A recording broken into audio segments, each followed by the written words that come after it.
Et quelle est la responsabilité justement de l'ANAFIC à ce niveau? Parce qu'il ne faut pas se leurrer sur une chose, il y a des déserts sanitaires aujourd'hui en République de Guinée, il y a des déserts judiciaires, il y a des zones qui n'ont pas du tout accès à ces ressources qui sont vitales.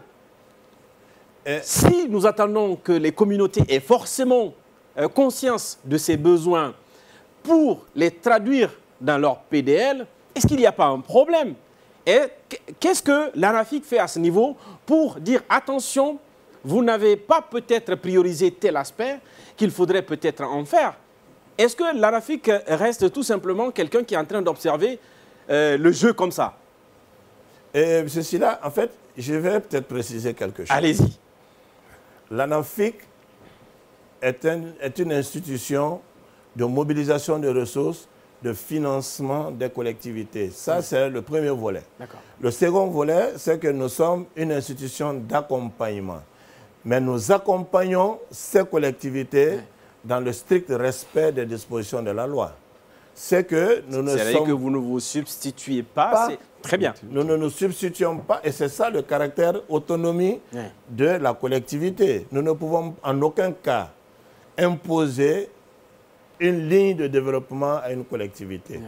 Par contre, nous avons en charge, dans notre mission d'accompagnement de ces collectivités, d'amener les autres sectoriels qui sont détenteurs de leur politique à pouvoir... C'est pour cela tout de suite je parlais d'offres et de demandes. L'offre de services est au niveau du sectoriel. Moi, je ne peux pas, en tant que directeur général de l'ANAFIC, parce que je suis de Sokoura-là, dire au ministère de l'enseignement préuniversitaire et de l'alphabétisation que j'ai besoin d'une école dans ma collectivité. C'est la collectivité qui doit exprimer le besoin. C'est la collectivité qui exprime le besoin. Quitte au ministère de l'enseignement préuniversitaire de se rassurer que la construction de l'école dans ma collectivité est une priorité et mieux que cela fait partie du plan sectoriel de l'éducation. Si cela n'est pas, puisqu'ils ont leurs critères, les sectoriels ont leurs critères. Pour construire un poste de santé, pour construire une école, c'est la politique sectorielle qui doit, à travers sa politique, dire que cette localité bénéficie de tel ou de tel, malgré la demande. N'oublions pas que la collectivité est un démembrement de l'État. Elle ne fait pas en dehors de l'État. Et l'État a un plan stratégique. Aujourd'hui, nous avons le prix. C'est s'arrimer sur, bien sûr, la vision de développement, intégré de l'État. Je vais à présent mettre un pied dans le plat et je vous envoie cette question, mon cher Isiaga. Devons-nous aujourd'hui faire confiance pleinement à la gestion de l'ANAFIC? Et est-ce que nous avons des éléments précis pour pouvoir nous les donner? Je ne la pose pas cette question au directeur parce que j'estime que le spécialiste que vous êtes peut avoir des mots et des appréciations pour cela. Bon, merci. Bon, je dirais tout simplement, en tant qu'observateur ou spécialiste, comme vous l'avez dit, sur la question de décentralisation, il a rappelé un aspect qui est très important.